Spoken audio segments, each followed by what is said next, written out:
Assalamualaikum warahmatullahi wabarakatuh. Audio Jungle. Perkenalkan, nama saya Reni Erlinda. Saya dari mahasiswa Universitas Muhammadiyah Bangka Belitung, khususnya di program studi Audio pendidikan guru sekolah dasar. Saya membuat video ini untuk memenuhi tugas UTS Bahasa Indonesia saya, Audio Jungle. yaitu dosen pengampunya Ibu Nurjana MPD. Jangan lupa like, comment, subscribe, and share ke teman-teman kalian ya, biar kita bisa belajar bersama-sama.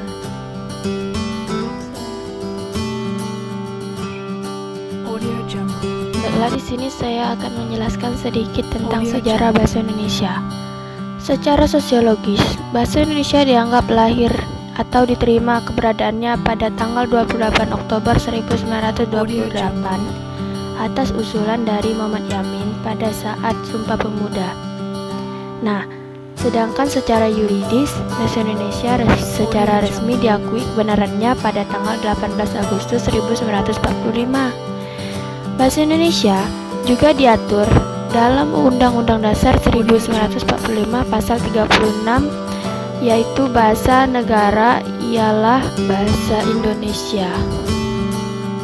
Baiklah, selanjutnya saya akan menjelaskan mengenai konsep dasar kedudukan dan fungsi bahasa Indonesia. Apa sudah ada yang tahu mengenai konsep dasar kedudukan dan fungsi bahasa Indonesia? Nah, kalau belum, saya akan menjelaskannya. Konsep kedudukan bahasa Indonesia. Kedudukan bahasa Indonesia di dalam pasal 36 menjelaskan bahasa negara adalah bahasa Indonesia. Kedudukan bahasa Indonesia terbagi menjadi dua. Yang pertama, bahasa Indonesia sebagai bahasa nasional. Yang kedua, bahasa Indonesia sebagai bahasa negara.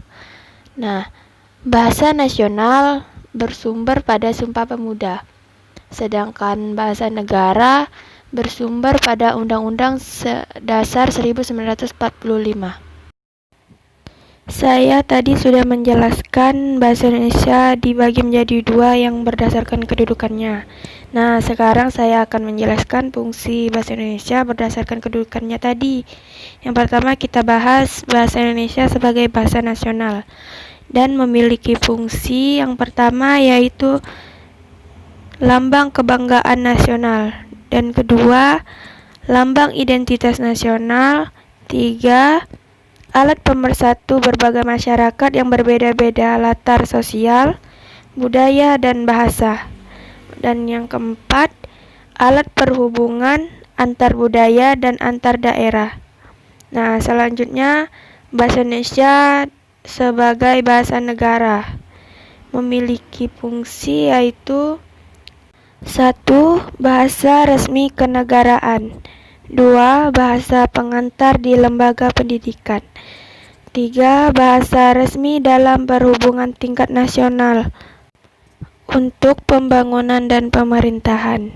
Dan yang keempat, bahasa resmi dalam pengembangan kebudayaan nasional, ilmu pengetahuan, dan teknologi. Nah, itulah fungsi bahasa Indonesia berdasarkan kedudukannya. Selanjutnya, kita melanjutkan ke fungsi lain bahasa secara umum. Fungsi bahasa secara umum digunakan sebagai alat komunikasi manusia. Sedangkan fungsi khususnya, yaitu kita menggunakannya sesuai tujuan kita. Seperti yang kita ketahui, siapapun pasti bisa menggunakan bahasa. Namun, terkadang kita juga perlu tahu memahami bahasa secara hakikatnya. Dan pada hakikatnya kita harus memahami struktur dan sejarah bahasa itu terlebih dahulu. Dengan cara bagaimana? Dengan cara kita mempelajari dari ejaan yang disempurnakan atau yang biasa disingkat dengan EYD. Apa sudah ada yang tahu mengenai EYD? Nah, jika belum, mari kita bersama-sama membahasnya. Nah, saya akan menjelaskan sedikit mengenai pengertian dari ejaan yang disempurnakan. Ejaan yang disempurnakan adalah kaidah atau tata cara penggunaan bahasa Indonesia untuk keteraturan dan keseragaman bentuk, terutama dalam bahasa. Setelah saya jelaskan mengenai makna EYD tadi, dan EYD juga terbagi menjadi 4 bagian. Yang pertama pemakaian huruf, dan kedua penulisan kata, yang ketiga pemakaian tanda baca, dan yang keempat kata serapan. Mula-mula kita akan membahas mengenai pemakaian huruf. Di dalam EYD, pemakaian huruf lebih mengutamakan huruf kapital. Audio Jungle. Pertama kita awali dengan pemakaian huruf. Pemakaian huruf yang digunakan sesuai dengan EYD atau ejaan yang disempurnakan. Audio Jungle. Yang pertama, huruf pertama pada awal kalimat. Selanjutnya, huruf pertama nama orang, huruf pertama nama tahun, bulan, dan hari. Huruf pertama nama bangsa, suku bangsa, dan bahasa. Huruf pertama nama peristiwa dan geografi. Huruf pertama nama gelar kehormatan, keagamaan, keturunan, jabatan, serta profesi. Huruf pertama nama instansi dan nama tempat.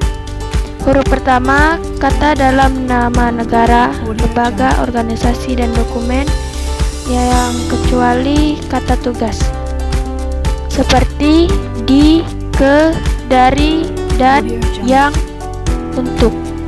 Baiklah, itu dari pemakaian huruf sesuai ejaan yang disempurnakan. Ini yang kedua, penulisan kata depan dan kata ganti sesuai dengan EYD. Di dalam penulisan ilmiah ataupun penerjemahan teks formal, pengetahuan akan ejaan yang disempurnakan dan penulisan yang benar sesuai dengan EYD sangatlah diperlukan. Kita akan membahas yang pertama, yaitu penulisan kata depan di, ke, dan dari. Kata depan di, ke, dan dari ditulis terpisah dari kata yang mengikutinya, kecuali di dalam gabungan kata yang sudah lazim dianggap sebagai suatu kata seperti kepada dan daripada. Nah, lihat contohnya. Di situ ada tulisan bermalam sajalah di sini. Itu D-nya sudah digaris bawahi. Selanjutnya, mari kita berangkat ke kantor. Nah, di situ ke-nya sudah ditandai garis bawahi penulisannya. Dan yang terakhir, saya tidak tahu dari mana dia berasal. Di situ kata dari sudah digaris bawahi untuk penulisannya.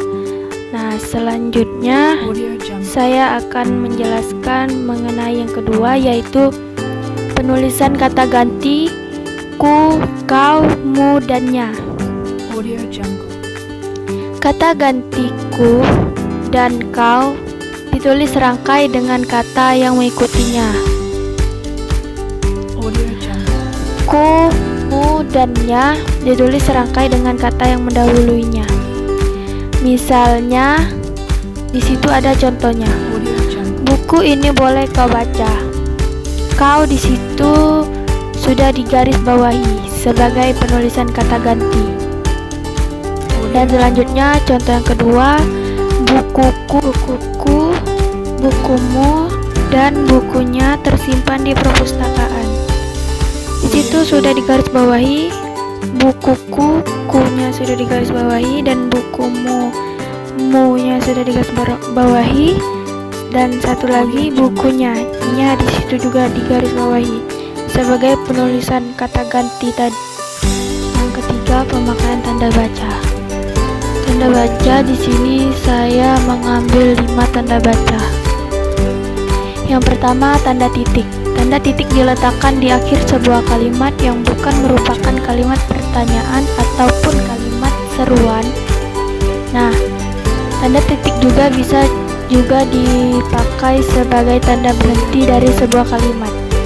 Contohnya seperti yang sudah saya berikan di situ. Selanjutnya tanda koma, tanda yang dipakai di akhir kata yang sudah dirincikan menjadi pemisah antara anak kalimat yang letaknya berada mendahului Audio Jungle. induk kalimat. Dan contohnya sudah saya berikan di situ. Tanda hubung dipakai untuk menandai bagian kata yang terpenggal oleh penggantian baris. Situ sudah saya berikan contohnya. Selanjutnya tanda tanya dipakai pada akhir kalimat tanya dan biasanya juga dipakai banyak orang untuk bertanya. Lalu tanda seru dipakai untuk mengakhiri ungkapan atau pernyataan yang berupa seruan atau perintah yang menggambarkan kesungguhan, ketidakpercayaan atau emosi yang kuat. Di situ juga ada contoh dari tanda seru.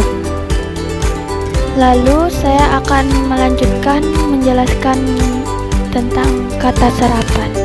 Kata serapan dalam bahasa Indonesia adalah kata yang berasal dari bahasa lain atau bahasa daerah atau bahasa luar negeri, yang kemudian ejaan, ucapan, dan tulisannya disesuaikan dengan penuturan masyarakat Indonesia untuk memperkaya kosakata.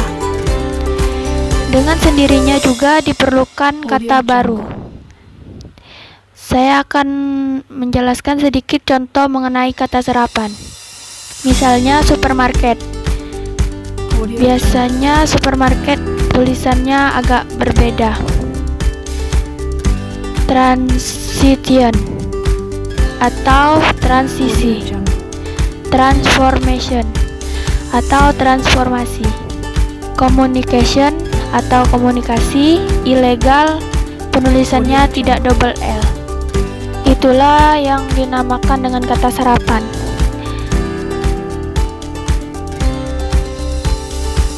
Audio Jungle.